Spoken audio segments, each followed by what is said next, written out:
உலகத்திலேயே ரொம்ப யூஸ்லெஸ்ஸான F rank ability தான் எனக்கு கிடைச்சது. ரிஃப்ரெஷ். ஒரு மீட்டருக்குள்ள இருக்க உயிரில்லாத பொருளை அதோடைய ஒரிஜினல் ஸ்டேட்டுக்கு மாற்றலாம். ஆனால் உண்மை என்னன்னா, ஒரு புக்கை ரிஃப்ரெஷ் பண்ணால் அது புக்காக தான் இருக்கும், டவலை பண்ணால் டவல் தான். ஸோ ஜாம்பி அப்பாக்லிப்ஸ் ஸ்டார்ட் ஆகி 3 மாதம் ஆனதும் என் கேர்ள் ஃப்ரெண்ட் கடைசியாக இருந்த ஒரு ஹாஃப் பேக் பிஸ்கட்ஸ் எடுத்துக்கிட்டு திரும்பி கூட பார்க்காம வேற ஒரு பையனோட காரில் ஏறி போயிட்டா. போகிறப்போ ஒரு எம்டி நூடுல்ஸ் கப்பை என் கால் கிட்ட தூக்கி போட்டுட்டு ஒரு அனாதை மாதிரி பார்த்துட்டு போயிட்டா. என்னை தப்பு சொல்லாத பேப், உன் எபிலிட்டி ரொம்ப யூஸ்லெஸ். உன் கூட இருந்தால் நான் பிச்சை தான் எடுக்கணும், பட்டினி கடந்து தான் செத்துருவேன். அவள் அப்படி சொல்லிட்டு போனப்போ எனக்கு ரொம்ப வலிச்சுது. விரக்தியில் அந்த எம்டி கப்பை பார்த்துட்டே இருந்தேன். அப்போ தான் ஒரு கிரேசி ஐடியா தோணுச்சு. ரெஃப்ரெஷ்னு நினச்சேன். பூம்! சுட சுட பிரேஸ்ட் பீஃப் வாசனை ஏர்ல பரவிச்சு. அந்த கிழிஞ்ச கவருக்குள்ள புது நூடுல்ஸும் 3 மசாலா பேக்கெட்டும் நீட்டாக உட்கார்ந்துருந்துச்சு. நான் அப்படியே ஃப்ரீஸ் ஆகிட்டேன். என் எபிலிட்டி யூஸ்லெஸ் இல்லை, நம்ம எல்லாரும் தான் தப்பாக புரிஞ்சுக்கிட்டோம். இந்த இனிஷியல் ஸ்டேட்னா ஒரு செகண்ட் முன்னாடி எப்படி இருந்ததோ அப்படி இல்லை, ஃபேக்ட்ரி ஃப்ரெஷ் கண்டிஷனுக்கு மாறும். ஒரு எம்டி கப்போட இனிஷியல் ஸ்டேட் புது அன்னப்பண்ட நூடுல்ஸ் கப் தானே. என் ஹார்ட் பீட் ஆகிற சத்தம் எனக்கே கேட்டுச்சு. பயத்தில் இல்லை, ஒரு ஆச்சரியமும் சந்தோஷத்துலையும். சுற்றி அந்த அலங்கோலமாக கிடந்த கடையை பார்த்தேன். ஷெல்ஃப் முழுக்க கிழிஞ்ச ஸ்நாக் கவர்ஸ், எம்டி பாட்டில்ஸ். மற்றவங்களுக்கு இது வெறும் குப்பை, ஆனால் எனக்கு இப்போ இது ஒரு என்லெஸ் ட்ரெஷர் ட்ரோவ். உடனே நூடுல்ஸ்க்கு தண்ணி கூட வைக்கல. இந்த அப்பாக்லிப்ஸ் டைமில் ஃபுட் வாசனை வந்தால் எவனாச்சும் தேடி வருவான். மெல்ல 2வது ஃப்ளோரில் இருக்க ஸ்டோர் ரூமுக்கு போய் பெரிய ஷெல்ஸ் வச்சு கதவை நல்லா பிளாக் பண்ணேன். சேஃப்னு தெரிஞ்சதும் என் எக்ஸ்பெரிமெண்ட்டு ஸ்டார்ட் பண்ணேன். அந்த எம்டி கப்பை கீழே வச்சு ரிஃப்ரெஷ்னு நினச்சேன். அந்த கப் அப்படியே லைட்டாக ஒரு மாதிரி ஆகி ஒரு பிராண்ட் நியூ நூடுல்ஸ் கப்பாக மாறிடுச்சு. மறுபடியும் பண்ண 10 நிமிஷத்தில் 60 நூடுல்ஸ் கப்பை ஒரு மலை மாதிரி கூச்சிட்டேன். என் எபிலிட்டிக்கு ஜஸ்ட் 10 செகண்ட் கூல் டவுன் தான். So unlimited noodles. பக்கத்தில் இருந்த எம்டி வாட்டர் பாட்டில் ரீஃப்ரெஷ். உடனே 500 மில்லிலிட்டர் புது mineral water. Empty first aid kit refresh. புது கிட் என் கையில். என் மூச்சு வேகமாச்சு. ஃபுட், வாட்டர், மெடிசன், இந்த நரகத்தில் எது ரொம்ப தேவையோ அது இனிமே எனக்கு அன்லிமிட்டெட். லியூ ருயான், என் எபிலிட்டி யூஸ்லெஸ்னு சொன்னல, வெயிட் பண்ண. ஒரு நாள் என்கிட்ட பிச்சை எடுத்து கெஞ்சு. அடுத்த 3 நாள் அந்த வேர்ஹவுஸ்குள்ளே லாக் ஆயிட்டேன். அந்த குப்பை மலை தான் என் raw materials. Chips, biscuits, chocolate எல்லாத்தையும் ரிஃப்ரெஷ் பண்ணி பெரிய பெரிய பெரிய பெட்டியில் அடக்கினேன். ட்ரிங்க்ஸும் வாட்டரும் ஒரு கார்னரில் நிரப்பிட்டேன். மோஸ்ட் இம்பார்ட்டன்ட்லி ஒரு எம்டி கஸ் சிலிண்டரும் கேம்பிங் ஸ்டவ்வும் கிடச்சிது. இன்னைக்கு கண்டிப்பாக ஒரு சுடான சாப்பாடு சாப்பிடணும்னு முடிவு பண்ணேன். விண்டோ எல்லாம் சாத்திட்டு தண்ணியை கொதிக்க வச்சு 3 மசாலா பேக்கெட்டை போட்டு அந்த நூடுல்ஸை செஞ்சேன். அந்த வாசனை மூக்கில் ஏறும்போது என்னால் அழுக கண்ட்ரோல் பண்ண முடியல. அழுதுட்டே சாப்பிட்டேன். அப்பாக்கலிப்ஸ் ஸ்டார்ட் ஆனதுலேருந்து இதுதான் நான் சாப்பிட்ட முதல் நிம்மதியான வயிறு நிறைஞ்ச சாப்பாடு. சாப்பிட்டதும் அறிவு தெளிஞ்சுது. இங்கே ஒளிஞ்சிட்டு இருந்தா சரி வராது. சீக்கிரம் ஜாம்பீஸோ இல்லை வேற ஆளுங்களோ வந்துருவாங்க. ஒரு சேஃபான பேஸ் தேடணும், ப்ளஸ் வெப்பன்ஸ் வேணும். தண்ணியும் சாப்பாடு மட்டும் வச்சுட்டு இந்த உலகத்தில் இருந்தா நம்ம பலியாகிடுவோம். 2 பெரிய ட்ரெக்கிங் பேக்கில் சப்ளைஸை பேக் பண்ணேன். கதவை கொஞ்சம் திறந்து வெளியே பார்த்தேன். சில ஜாம்பீஸ் அங்கேயும் இங்கேயும் சுற்றிக்கிட்டு இருந்துச்சு. ஒரு பெருமூச்சு விட்டுட்டு நான் ரீஃப்ரெஷ் பண்ணி வச்சிருந்த புது ஃப்ரூட் நைஃபை கையில் எடுத்தேன். கிளம்புற நேரம் வந்துருச்சு. வெளியே வர்றது ரொம்ப டென்ஸாக இருந்தாலும் பெருசாக ஒன்றும் ஆகல. சந்து பொந்தில் பூந்து ஜாம்பீஸை ஏமாத்திட்டேன். எதிரில் மாட்டினா ரீஃப்ரெஷ் பண்ண ஃபுல் கோக் டின்னை எடுத்து ஓங்கி மண்டையிலேயே அடிப்பேன். அது தள்ளாடும்போது கத்தி வச்சு ஃபினிஷ் பண்ணிடுவேன். என் டார்கெட் வெஸ்ட்ல இருக்க ப்ளூ பே ரெசிடென்சஸ். அது ஒரு பயங்கரமாக செக்யூரிட்டி இருக்க அப்ஸ்கேல் ஏரியா. செவரு எல்லாம் ரொம்ப பெருசு, கண்டிப்பாக தாக்கு பிடிக்கும். அதுவும் இல்லாமல் என் அப்பா அம்மா அங்கே தான் இருக்காங்க. அப்பாக்கலிப்ஸ் ஸ்டார்ட் ஆகும்போது நான் காலேஜில் இருந்தேன். கான்டாக்ட் கட் ஆகிடுச்சு. அவங்கள கண்டுபிடிக்கிறது தான் என் ஒரே கோல். ஆனால் அந்த ஜேர்னி நான் நினச்ச விட கஷ்டமாக இருந்துச்சு. ஊரே பேரலிஸ்ட் ஆகி கிடந்துச்சு. மெயின் ரோட் ஃபுல்லாக அபேண்டன் கார்ஸ். வழியில் எவ்வளவோ கொடுமைகளை பார்த்தேன். சப்ளைஸ்க்காக ஆளுங்க அடிச்சுக்கிட்டாங்க. அப்போ தான் தோணுச்சு, அந்த லீவ் ருயான் பண்ண துரோகம்லாம் இந்த க்ரூல் வேர்ல்டில் ஒன்றுமே இல்லைன்னு. இங்கே ஹியூமனிட்டி செத்து பல நாள் ஆச்சு. 3ஆம் நாள் டஸ்க் டைமில் ப்ளூ பே கிட்ட வந்துட்டேன். பெரிய இரும்பு கேட் மூடி இருந்துச்சு. மேல் கார்ட்ஸ் இருந்தாங்க. நான் நினச்ச மாதிரியே அது ஒரு சர்வைவர் ஸ்ட்ராங் ஹோல்டாக மாறி இருந்துச்சு. உள்ளே போக இன்ஸ்பெக்ஷன் இருக்கும்.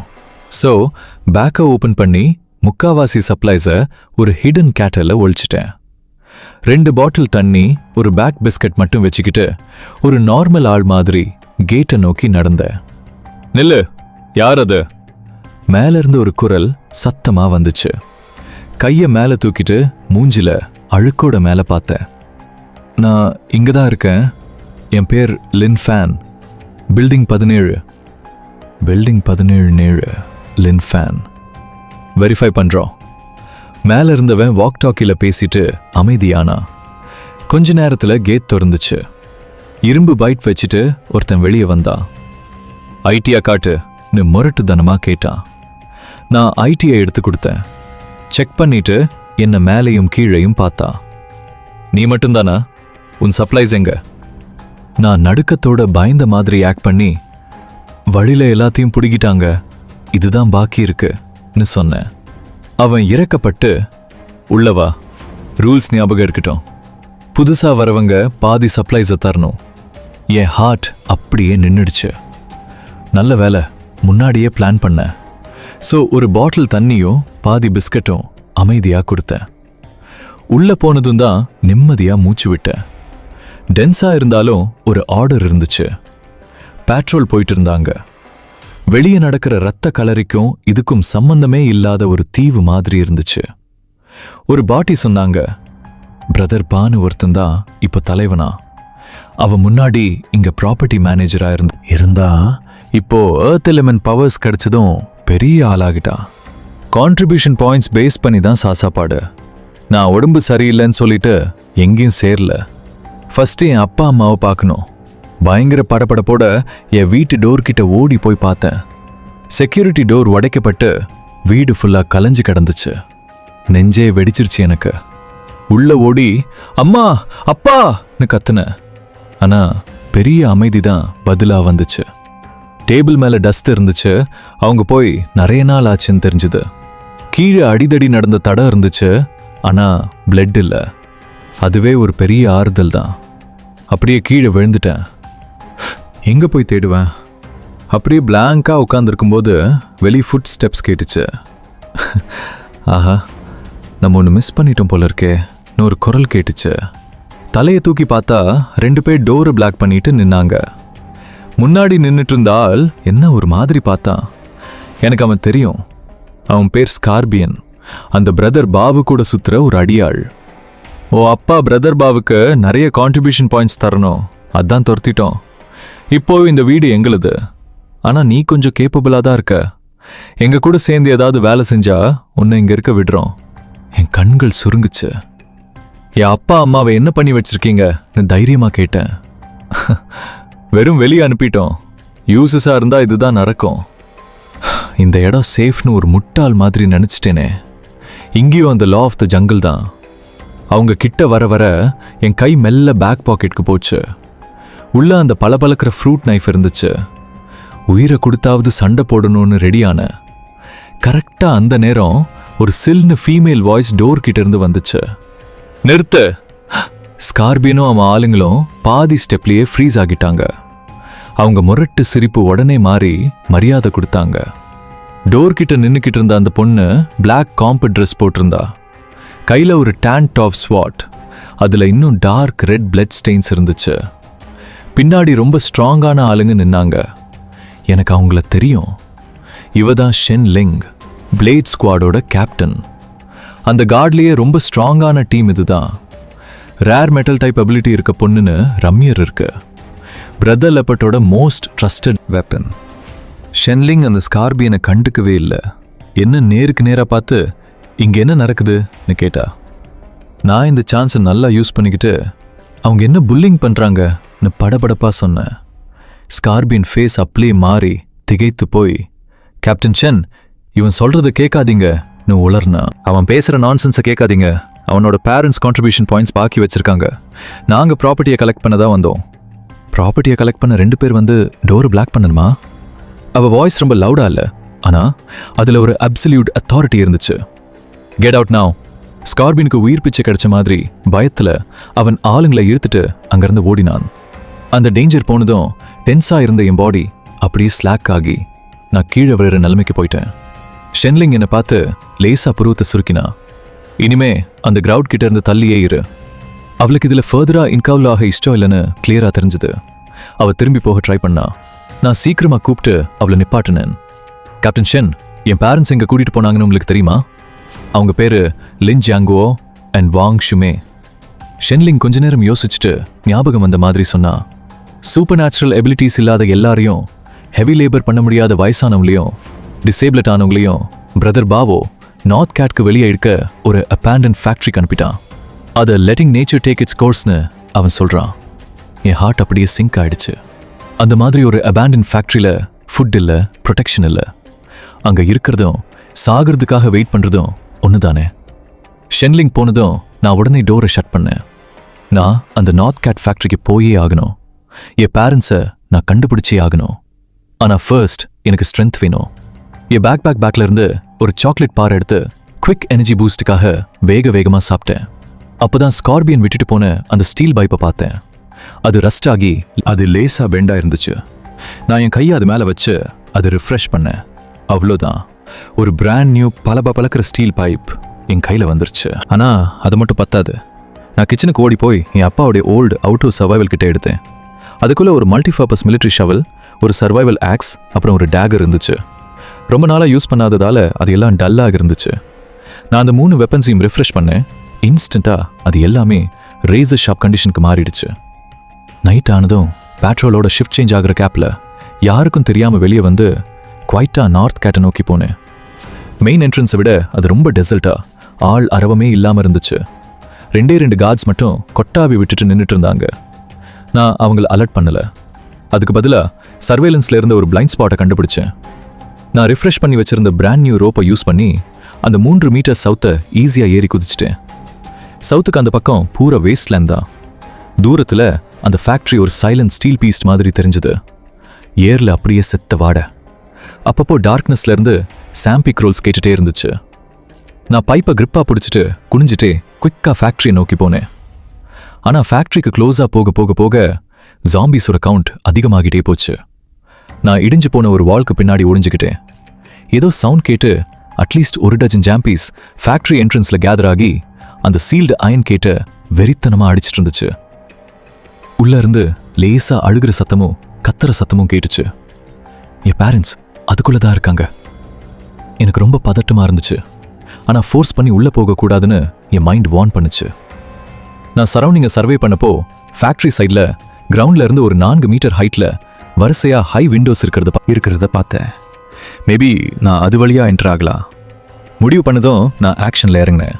ஒரு கல்லை எடுத்து தூரத்துலேருந்து ஒரு அபேண்டன் கார் மேலே என் ஃபுல் ஸ்ட்ரென்த்தை யூஸ் பண்ணி தூக்கி போட்டேன். அது விண்ட்ஷீல்டில் பட்டு ஒரு ஷார்ப் கிராக் சவுண்ட் கேட்டுச்சு. நான் எதிர்பார்த்த மாதிரியே என்ட்ரன்ஸ்லேருந்து ஜாம்பிஸ் எல்லாம் அந்த சவுண்டுக்கு அட்ராக்ட் ஆகி மெதுவாக திரும்பி அந்த சவுண்டு வந்த டைரக்ஷனை நோக்கி போக ஆரம்பிச்சுது. அந்த ஆப்பர்ச்சுனிட்டியை யூஸ் பண்ணி நான் ஃபேக்ட்ரி வாலை நோக்கி ஓடினேன். பேக்லேருந்து ஒரு கிளைம்பிங் பிக் டைப் பண்ணி அந்த ரோப்பை எடுத்து ஸ்பீடாக வீசினேன். அந்த பிக் விண்டோஸில் ஃபர்மாக போய் லாக் ஆகிடுச்சு.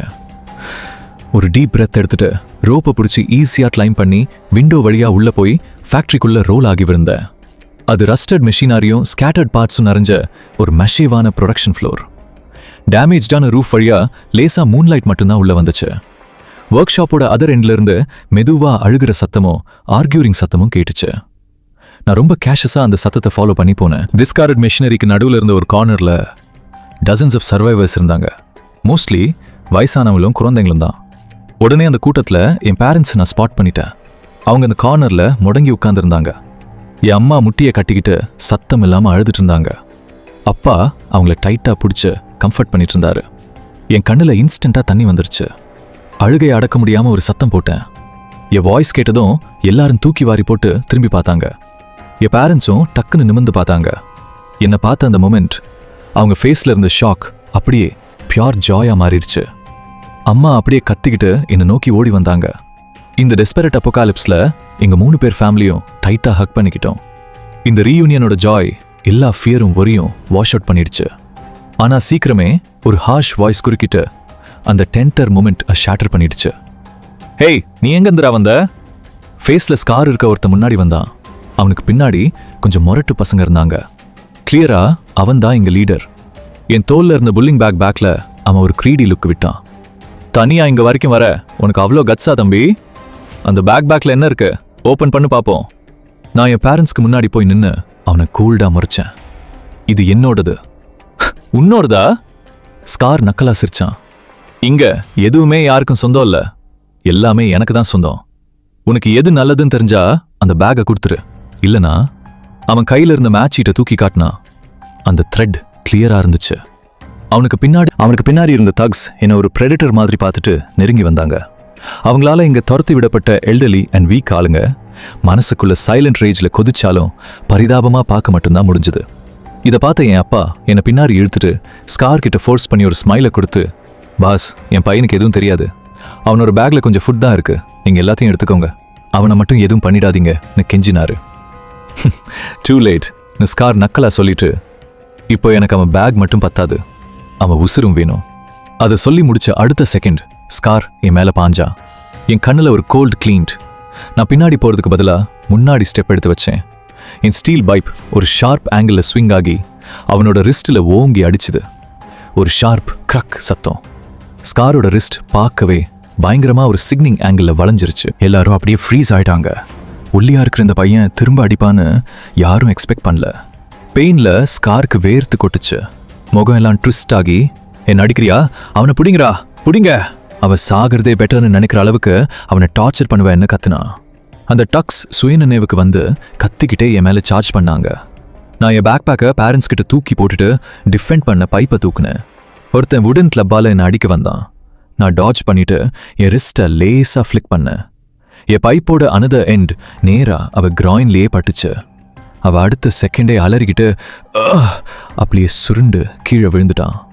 No wasted motion. என் ஒவ்வொரு ஸ்ட்ரைக்கும் கரெக்டாக வல்னரபிள் ஜாயிண்ட்ல பட்டுச்சு. என்னை ப்ரொடெக்ட் பண்ணிக்க இதுவே போதும்.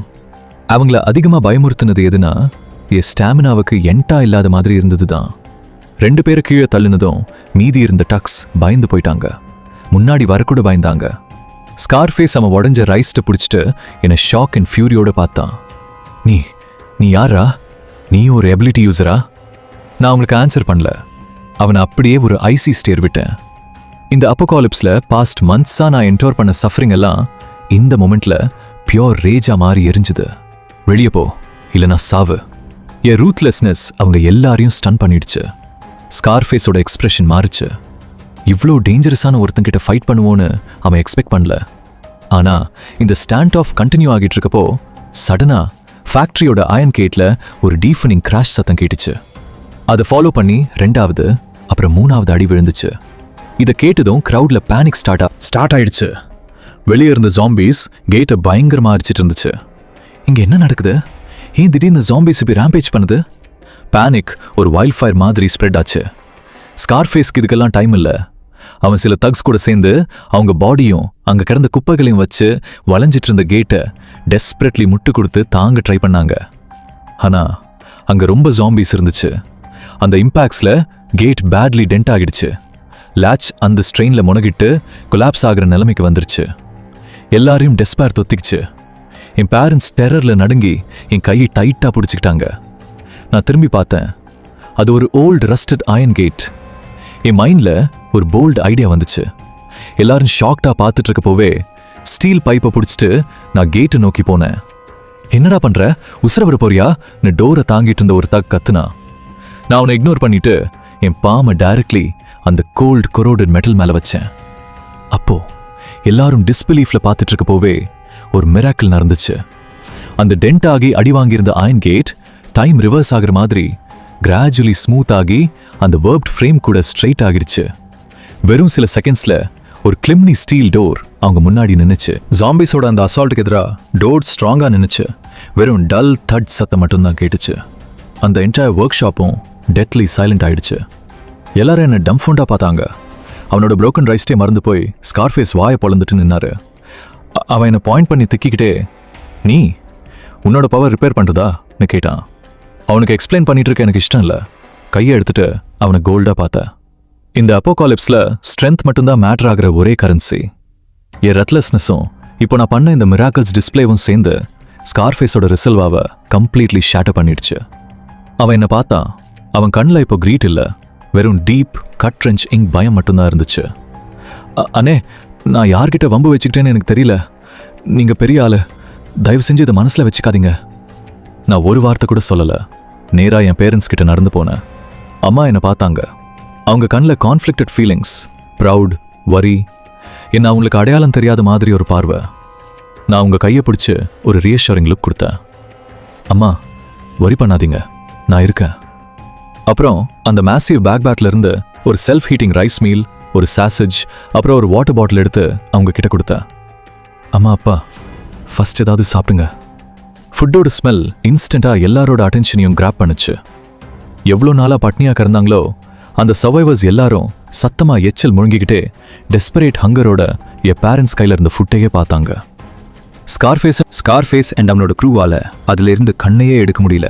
ஃபுட் கோல்டாக விட வேர்த்தாக இருக்கிற இந்த அப்போகாலிப்ஸில் நான் இவ்வளோ கேஷுவலாக அபெண்டண்ட்டாக சாப்பாடு கொடுத்தது, நான் அந்த கேட்டை ஃபிக்ஸ் பண்ணதை விட அவங்கள அதிகமாக ஸ்டன் பண்ணிடுச்சு. நான் முடிச்சதும் திரும்பி ஸ்கார்ஃபேஸை பார்த்தேன். ஃப்ரம் நவ் ஆன் இந்த இடத்த நான் தான் ரன் பண்ண போகிறேன். என் வாய்ஸ் லவுடாக இல்லை, ஆனால் அது அங்கே இருந்த எல்லாருக்கும் கிளியராக கேட்டுச்சு. எல்லாருக்கும் அது ரொம்ப தெளிவாக கேட்டுச்சு. ஸ்கார்ஃபேஸோட முகம் ஒரு நிமிஷம் துடிச்சுது. கடைசியில் அவன் தோல்வியை ஒத்துக்கிட்டு தலையை குனிஞ்சான். அந்த ஃபேக்ட்ரியோட கட்டுப்பாட்டை எடுக்கிறது நான் நினச்சதை விட ரொம்ப சுமூகமாக நடந்துச்சு.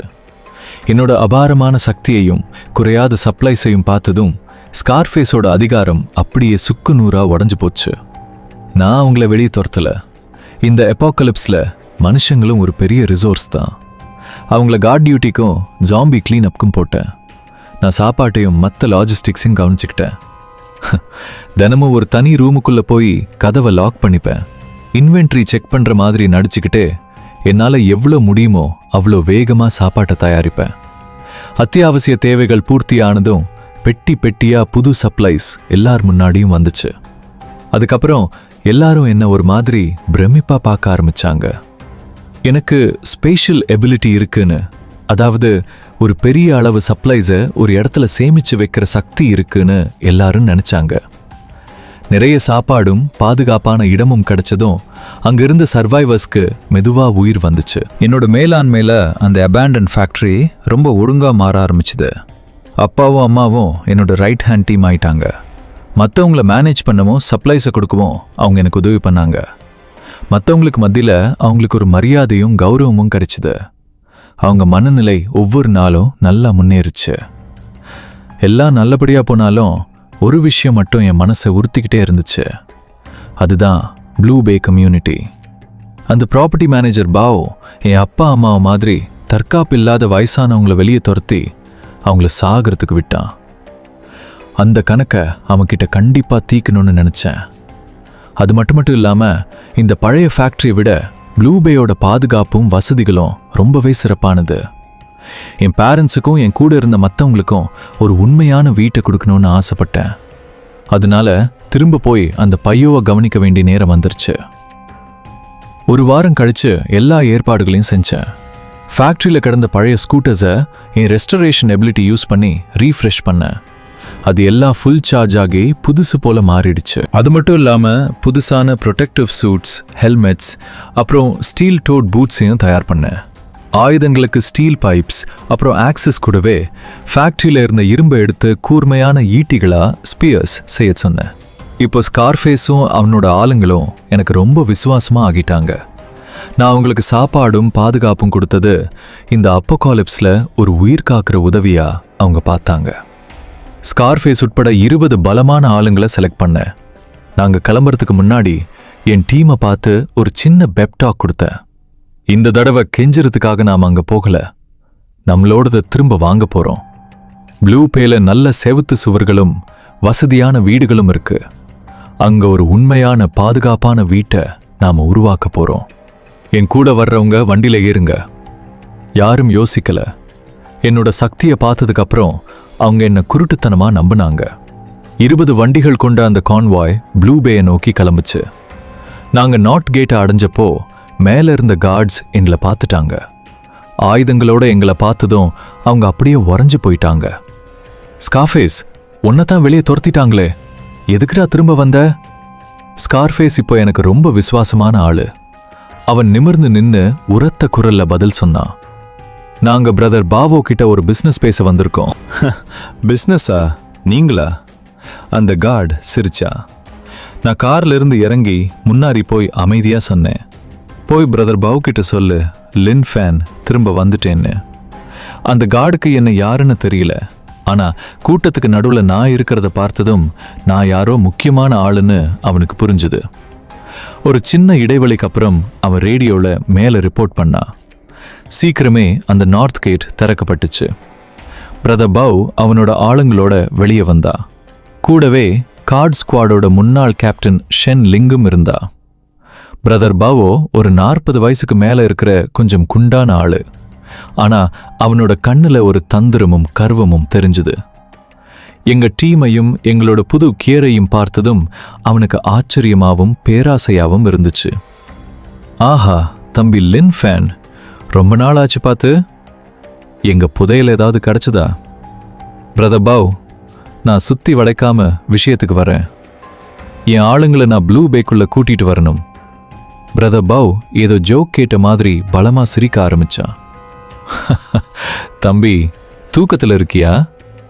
ப்ளூ பேக்காக நான் தான் போராடினேன், உன்னை ஏன் நான் உள்ள விடணும்? இதனால தான் நான் சொடக்கு போட்டேன். எனக்கு பின்னாடி ஸ்கார்ஃபேஸ் ஒரு பெட்டியை தூக்கிட்டு வந்தா. அதை திறந்ததும் அதுல சீல் பண்ணப்பட்ட பிஸ்கட்ஸ் பாக்கெட்டுகள் இருந்துச்சு. பிரதர் பாவோட சிரிப்பு அடுத்த செகண்டே அடங்கிடுச்சு. அவனுக்கு பின்னாடி இருந்த கார்ட்ஸ் எல்லாம் அப்படியே மிரண்டு போயிட்டாங்க. ப்ளூ பேல பாதுகாப்பு அதிகமா இருந்தாலும் ஆளுங்க அதிகமாக சாப்பாட்டுக்கு ரொம்ப கஷ்டமா இருந்துச்சு. அவங்களோட ஒரு நாள் சாப்பாடே ஒரு துண்டு கருப்பு பிரெட்டு தான். உனக்கு இதெல்லாம் எங்க இருந்து கிடைச்சிது? அது உனக்கு தேவையில்லை, எனக்கு ஒரே ஒரு பதில் வேணும். நம்ம சேர்ந்து வேலை செய்ய போறோமா இல்லையா? பிரதர் பாவோட கண்ணுல தந்திரம் மின்னுச்சு. உன்னோட டீல் என்ன? ரொம்ப சிம்பிள். என் ஆளுங்க இங்க வருவாங்க, சாப்பாட்டில் ஒரு பகுதியை நாங்க கொடுப்போம், நீங்க பாதுகாப்பை கவனிச்சுக்கணும். 2 பேரும் சேர்ந்து இந்த இடத்த மேனேஜ் பண்ணலாம். பிரதர் பாவோட முகம் இருண்டுச்சு. தம்பி, நீ ரொம்ப அதிகமாக கேட்குற. இந்த பேஸோட லீடர் நான் தான். உன்ன மாதிரி ஒரு சின்ன பையன் கூட அதிகாரத்தை பகிர்ந்துக்க முடியாது. இதுதான் என்னோட டீல். ஒத்துக்கலனா நாங்க சண்டை போட்டாவது உள்ள வருவோம்.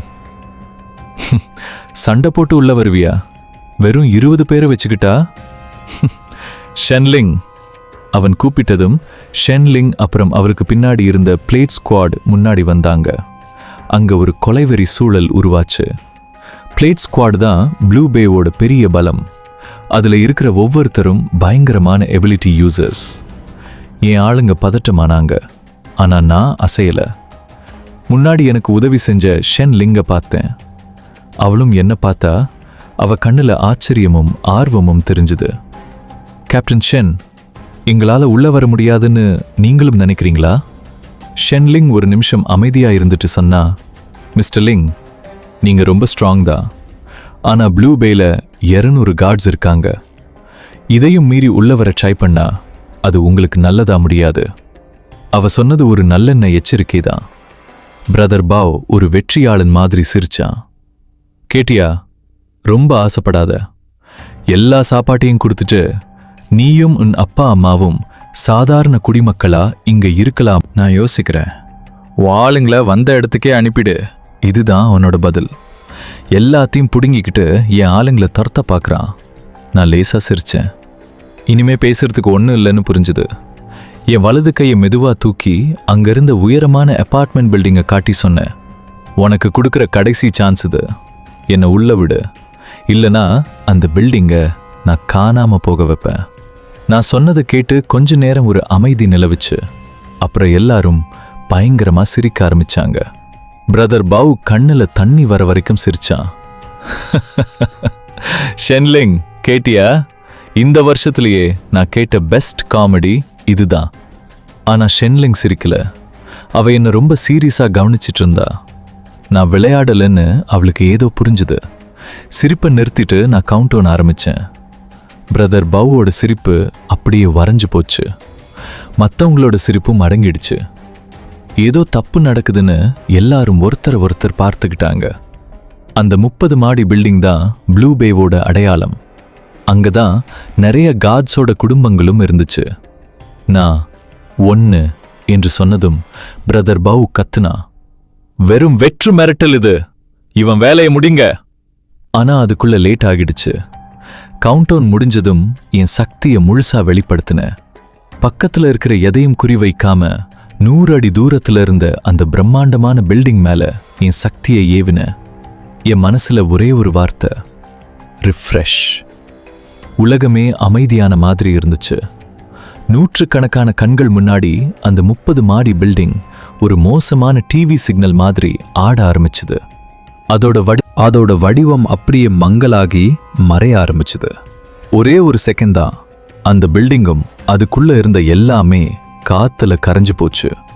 அங்க வெறும் அஸ்திவாரம் மட்டும்தான் மிச்சம் இருந்துச்சு. அப்படி ஒரு பில்டிங் அங்க இருந்ததே தெரியாத அளவுக்கு. எல்லாரோட முகமும் அதிர்ச்சியிலும் பயத்திலும் உறைஞ்சு போயிட்டாங்க. பிரதர் பாவோட ஆளுங்க அப்படியே உடைஞ்சு போயிட்டாங்க. அவங்க ஆயுதங்களை போட்டுட்டு கத்திக்கிட்டே 4 பக்கமும் சிதறி ஓடுனாங்க. பிரதர் பாவ் அப்படியே கீழே விழுந்துட்டான். அவ முகம் சாம்பல் மாதிரி ஆகிடுச்சு. உதடுகள் நடுங்குச்சு. அவனால ஒரு வார்த்தை கூட பேச முடியல. அவனோட அந்த 200 பேர் கொண்ட டீம் அப்படியே சிதறிடுச்சு. ஷென்லிங் அப்புறம் அவளோட பிளேட் ஸ்குவாட் சிதறல. ஆனா அவங்க முகம் முழுக்க பயம் மட்டும்தான் இருந்துச்சு. ஷென்லிங் கையில இருந்த கத்தி லேசா நடுங்குச்சு. அவ என்ன பார்க்கிற பார்வையே மாறிடுச்சு. அவ முன்னாடி நிக்கிறது ஒரு சாதாரண மனுஷன் இல்ல, பூமியில நடக்கிற ஒரு கடவுள் மாதிரி அவ என்ன பார்த்தா. நான் மெதுவா கையை இறக்கிட்டு கீழே கிடக்கிற பிரதர் பாவ் கிட்ட போனேன். அவ என்ன ஒரு மான்ஸ்டர் மாதிரி பார்த்தா. ஒரு இலை மாதிரி நடுங்கினா. இப்போ என் ஆளுங்களை நான் உள்ள கூட்டிட்டு வரலாமா? பிரதர் பாவ் வேகமா தலையாட்டிட்டு வழி விடுறதுக்காக நகர்ந்து போனா. நான் அவனை கண்டுக்காம பின்னாடி இருந்த ஸ்கார்ஃபேஸ் கிட்டையும் மற்றவங்க கிட்டையும் சொன்னேன், சிட்டிக்குள்ள போங்க. என்னோட டீம் அப்போதான் சுயநினைவுக்கு வந்தாங்க. அவங்க கண்ணுல ஒரு பெரிய பக்தி தெரிஞ்சுது. அவங்க லீடர் ஸ்ட்ராங்னு அவங்களுக்கு தெரியும். ஆனா ஒரு பில்டிங்கையே காணாம போக வைக்கிற அளவுக்கு சக்தி இருக்கும்னு அவங்க கனவுல கூட நினைக்கல. இது என்ன மாதிரியான சக்தி? இது மாதிரி ஒரு லீடரை ஃபாலோ பண்ணா இந்த அப்பாகலிப்ஸ்ல உயிர் தப்பிக்கிறது ஒரு மேட்டரே இல்லை. எல்லாரும் பிரமிப்பா பார்த்துட்டு இருக்கும்போதே எங்க குரூப் ப்ளூ பே ரெசிடென்ஸ்குள்ள நுழைஞ்சது. ஒருத்தர் கூட எங்க வழியில நிக்க துணியில. ஷென்லிங்கும் அவளோட பிளேட் ஸ்குவாட்டும் எங்களுக்கு பின்னாடி அமைதியா வந்து எங்களை எஸ்கார்ட் பண்ணாங்க. அன்னிக்கே எனக்கு தெரிஞ்சது ப்ளூ பேக்கு இப்போ புது ஓனர் கிடைச்சாச்சுன்னு. ப்ளூ பேல செட்டில் ஆனதும் முதல் வேலையா கணக்கு தீத்தேன். பயத்தை காட்டி ஆட்சி பண்ணிட்டு இருந்த பிரதர் பவுவையும் அவனோட முக்கிய ஆளுமையிலையும் சிறையில் அடிச்சேன். நான் அவங்கள கொல்லல, ஆனா அவங்க சக்தியை மட்டும் பறிச்சிட்டேன். என்னோட எவல்யூஷனுக்கு அப்புறம் என் ரீப்ரெஷ் எபிலிட்டி இப்போ மனுஷங்க மேலேயும் வேலை செய்ய ஆரம்பிச்சிருச்சு. ஒருத்தரோட உடம்ப ரீப்ரெஷ் பண்ணி முழு ஆரோக்கியத்துக்கு கொண்டு வர முடியும். அதே மாதிரி அவங்க உடம்புக்குள்ள இருக்கிற அந்த பவர் கோரையும் அவங்க சக்தி கிடைக்கிறதுக்கு முன்னாடி இருந்த நிலைக்கு மாற்ற முடியும். பிரதர் பவ் ஒரு எர்த் டைப் யூசர்ல இருந்து ஒரு சாதாரண குண்டான மனுஷனா மாறினதும் அப்படியே உடஞ்சு போயிட்டான். ஷென்லிங்கையும் அவளோட பிளேட் ஸ்குவாட்டையும் என் பக்கம் இழுக்க முடிவு பண்ண. அவங்க நிஜமான வீரர்கள். அவங்களுக்கு இன்னும் மனசாட்சி இருந்துச்சு. இந்த உலகத்துல அது கிடைக்கிறது ரொம்ப கஷ்டம்.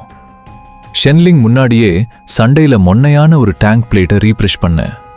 அப்புறம் காலாவதியாக இருந்த ஆன்டிபயோட்டிக்ஸ் பெட்டியையும் புது மெடிசின்ஸா மாத்தின. இதையெல்லாம் பார்த்ததும் ஷென்லிங்க்கு விஷயம் புரிஞ்சுது. என் சக்தி வெறும் ஸ்டோரேஜோ இல்ல ரிப்பேரிங்கோ இல்ல. அது அவளால புரிஞ்சுக்க முடியாத ஒரு இயற்கை நியதி, பிரபஞ்சத்தோட அடிப்படை விதிகளையே தொடக்கூடிய ஒரு சக்தி. ரொம்ப நேரம் அமைதியா இருந்துட்டு கடைசியில் எனக்கு தலை வணங்கினா. பிளேட் ஸ்குவாட், இன்னையிலிருந்து உங்க கட்டளைக்கு கீழே இருக்கும்னு சொன்னேன். பிளேட் ஸ்குவாட் என் பக்கம் வந்ததும் ப்ளூ பே ரெசிடென்சஸ் முழுசா என் கண்ட்ரோலுக்கு வந்துச்சு. நான் புது ரூல்ஸ் போட்டேன். சக்தி இருந்தாலும் இல்லைனாலும் வேலை செஞ்சா சாப்பாடு கிடைக்கும்னு சொன்னேன். என் குறையாத சப்ளைஸால சீக்கிரமே அவங்க மனசு ஜெயிச்சேன். அதே சமயம் பிரச்சனை பண்ணிட்டு இருந்த எல்லா தருதலைகளையும் வெளியே துரத்துனேன். என் மேனேஜ்மெண்ட்ல ப்ளூ பே அப்படியே மாறிடுச்சு. ரொம்ப செழிப்பா இருந்துச்சு. என் அப்பா அம்மா என்னை பெருமையா பார்த்தாங்க. அவங்க என் சக்தி என்னன்னு ஒரு நாளும் கேட்டதில்லை. ஆனா அவங்க பையன் எல்லாரும் நம்புற மாதிரி ஒருத்தனா வளர்ந்துட்டான் தெரிஞ்சுக்கிட்டாங்க. பேஸ் ஒழுங்கா போக ஆரம்பிச்சதும் என் சக்தியோட லிமிட் என்னன்னு இன்னும் ஆழமா யோசிக்க ஆரம்பிச்சேன். இன்ஸ்டன்ட் நூடுல்ஸை ரீஃப்ரெஷ் பண்ணியிருக்கேன். மொத்த பில்டிங்கையும் பண்ணியிருக்கேன். அப்போ ஒரு உயிருள்ள மனுஷனை பண்ண முடியுமா? சண்டையில ஜாம்பி கீறல் பட்டு வைரஸ் பரவி மாற ஆரம்பிச்ச ஒரு காரடை கூட்டிட்டு வந்தேன். எல்லாரும் அவன் பிழைக்க மாட்டான்னு நினைச்சாங்க. நான் எல்லாரையும் வெளியே அனுப்பிட்டு கதவை லாக் பண்ணேன்.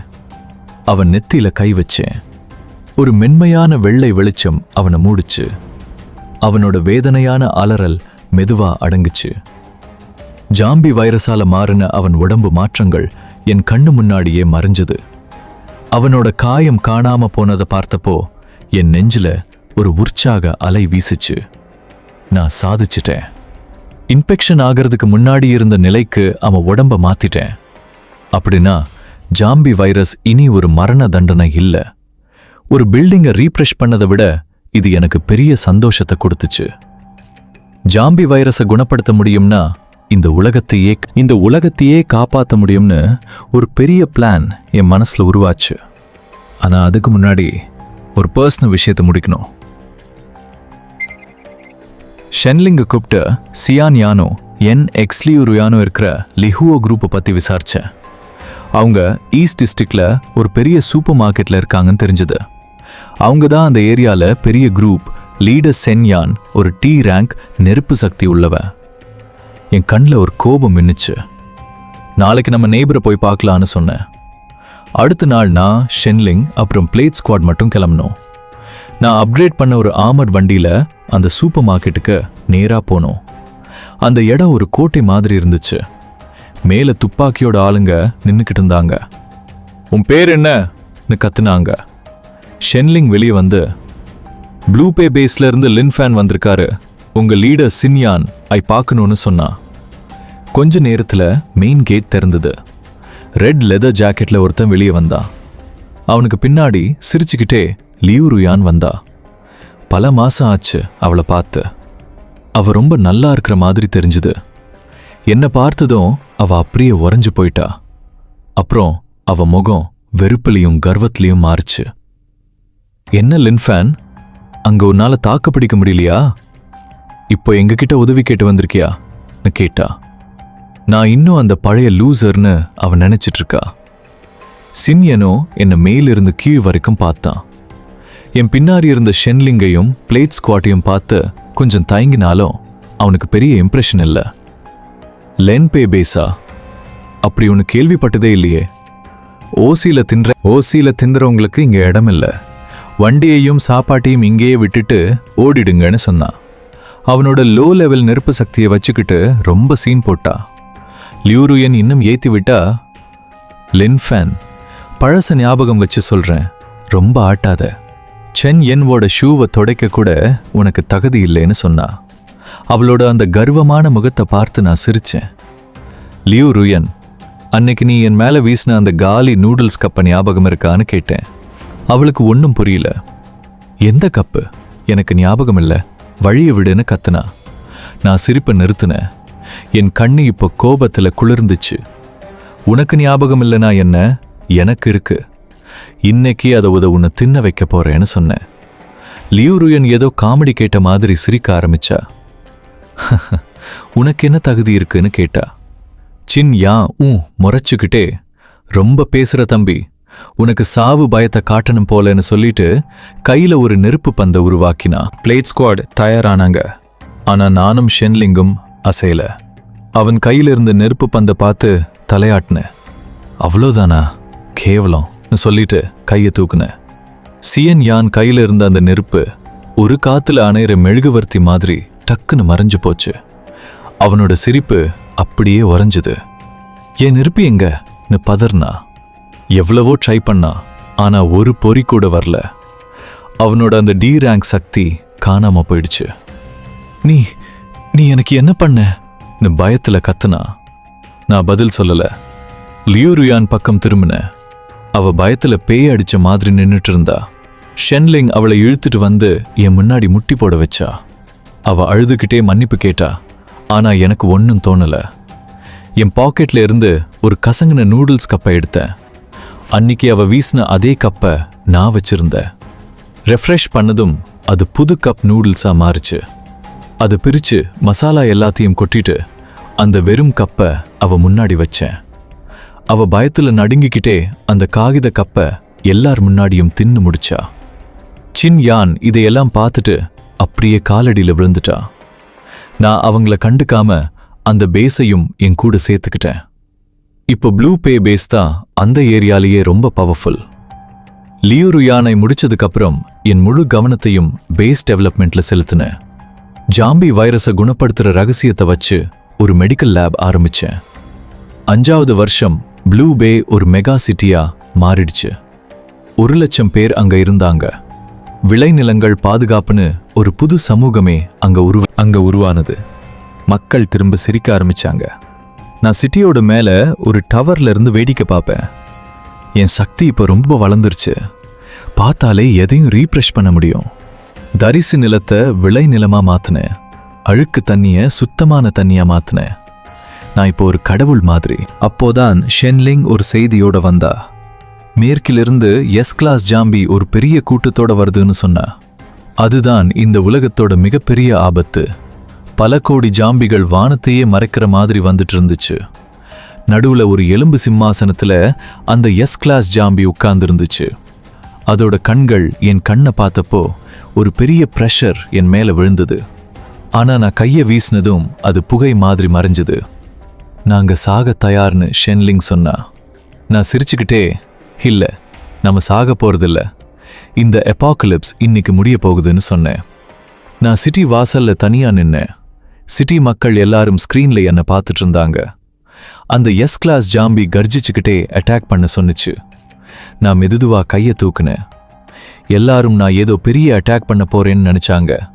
ஆனா என் முகத்துல கருணை மட்டும்தான் இருந்துச்சு. என் சக்தி அழிக்கிறதுக்காக இல்ல, மறுபிறப்புக்காக.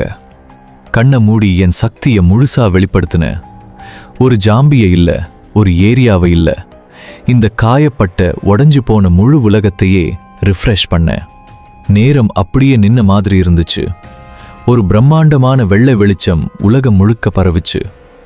அந்த வெளிச்சம் பட்ட இடத்துல இருந்த ஜாம்பிகள் எல்லாம் நின்னது மட்டும் இல்லாம அவங்க அழுகுன உடம்பு குணமாகி திரும்ப மனுஷங்களா மாறினாங்க. அவங்க கண்ணுல இருந்த கொலைவெறி மறைஞ்சு பழைய ஞாபகங்கள் வந்துச்சு. தரிசு நிலத்துல புல் முளைச்சுது. சாம்பல் நிற வானம் நீல நிறமா மாறுச்சு. அந்த எஸ் கிளாஸ் ஜாம்பியும் திரும்ப மனுஷனா மாறி தன் கைகளை ஆச்சரியமா பார்த்தான். 5 வருஷ நரகம் ஒரு கனவு மாதிரி கலைஞ்சு போச்சு. சிட்டிக்குள்ள இருந்த மக்கள் ஒரு நிமிஷம் அமைதியா இருந்துட்டு அப்புறம் சந்தோஷத்துல கத்தி அழ ஆரம்பிச்சாங்க. உலகம் முழுக்க என் பேர் எதிரொலிச்சுது. நான் சிட்டி வாசல்ல நின்னு அந்த இதமான காத்த அனுபவிச்சேன். ஷென்லிங், என் அப்பா, அம்மா எல்லாரும் சந்தோஷமா இருந்தாங்க. நான் லேசா சிரிச்சேன். என் முன்னாடி இருந்த இன்ஸ்டன்ட் நூடுல்ஸை எப்படி மாத்த முடியுமோ அதே மாதிரி என் காலுக்கு கீழே இருக்கிற இந்த உலகத்தையும் நான் ரீப்ரெஷ் பண்ணிட்டேன்.